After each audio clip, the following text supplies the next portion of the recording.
What's going on, YouTube? Drew Kirchhoff here, and we're going to go hit legs. It's very nice outside, so I'm actually wearing shorts, not pants. So I'll actually, when I review this footage, I'll be actually able to see how my legs are looking, just like in shorts, because I've been keeping them covered. I've been training them every leg day, though, squatting every other leg day. Yeah, it's really nice outside, so I'm going to go lift, do some long cardio, maybe watch Breaking Bad while I do my cardio, and then I'm gonna sit in the sauna for a little bit, go get some groceries, and then I'm gonna sit outside in the sun for a couple hours and work on just kind of getting tan, getting some sun, and then after that work on some schoolwork. Friday I've got a little shoot going on with my buddy Elijah, and he wants me to do like a bench, like he wants to record benching. So today's Wednesday, so instead of doing chest Thursday tomorrow, I'm gonna do back tomorrow. And then Friday I'll do chest. So I usually do chest before back, but they can interchange as long as your muscles are recovered. So my back feels recovered today. Like I could probably hit it today. I've had 2 days of recovery, but I always like to keep it on the safe side. So I'll hit back tomorrow, and then hit legs today, and then hit chest Friday. But yeah, usually I would hit chest tomorrow, hit legs today, and then hit back Friday. But I've got that shoot going on, so I can interchange chest and back as long as I give them plenty of rest. The way that my split is kind of going, chest, back, lateral head of the shoulder, biceps, rear delts, triceps, legs. If I'm hitting chest on, let's say, Monday, just for convenience sake, and then if I hit back Tuesday, right, hit biceps and lateral head of the shoulder Wednesday, hit rear delts and triceps Thursday, hit legs Friday, relatively I'd probably hit chest again Friday. So my chest is getting, is that right, 4 days of rest? Hold on, let me think about that. Chest Monday, back Tuesday, lateral head of the shoulder plus biceps Wednesday, rear delts plus triceps Thursday, legs Friday. Okay, so I missed one. And then chest again Saturday. So my chest is getting Tuesday, Wednesday, Thursday, Friday.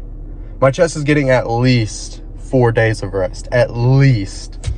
So, especially on a cut, that's good. If I was bulking and I have all those nutrients and all that food and I'm more inflamed with nutrients and all that stuff, then maybe I'll go back to my other split, which my other split was chest, back, shoulders and arms and legs. But the problem was the shoulder and arms on the same day, I had to distribute my energy against my lateral head of the shoulder, my rear delt, my bicep, and my tricep. You know what I mean? And sometimes I'd hit front delt. So 5 muscles in one day. I know they're small muscle groups, but 5 small muscle groups in one day, I mean, that's kind of hard to grow. Even if you're training super hard, you just can't divert all that energy into 5 different muscles. So that's why splitting it up is kind of smart. There's so many different ways you can go about it. The split is not that important. You just need to do a split and then modify it over time, so you slowly find out your niche and what works for you.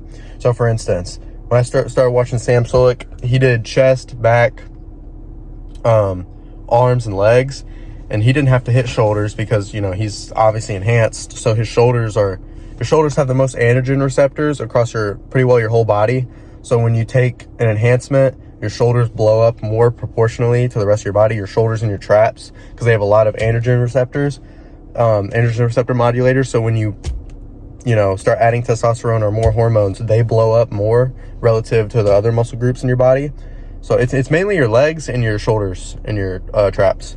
Those kind of blow up the most because they have the most androgen receptors. So when you start adding androgynous hormones to your body, they will benefit the most from the drugs. So Sam doesn't really have to hit shoulders, but me, I'm an natty lifter, I have to hit shoulders. So what I did was I kind of modified his split a little bit. I did his split for a while, and I was like, okay, let me change it, what works best for me. So that's kind of what I did. I just added shoulders on that arm day. And then I realized that after a couple bulks and a couple cuts, I realized that my shoulders and my arms were kind of a weak point. And that makes total sense because I hit them on the same day, while chest, back, and legs have their own day. So I modified my split again to benefit me even more to the split I have now. Chest, back, lateral head of the shoulder with the bicep, rear delt with the tricep, and then legs. And then it's a 5-day split. And I repeat, I only take a rest day when I feel like I need it. So it's kind of rare for me to take a rest day. Now, I get a lot of people that ask me, Drew, why don't you just hit arms?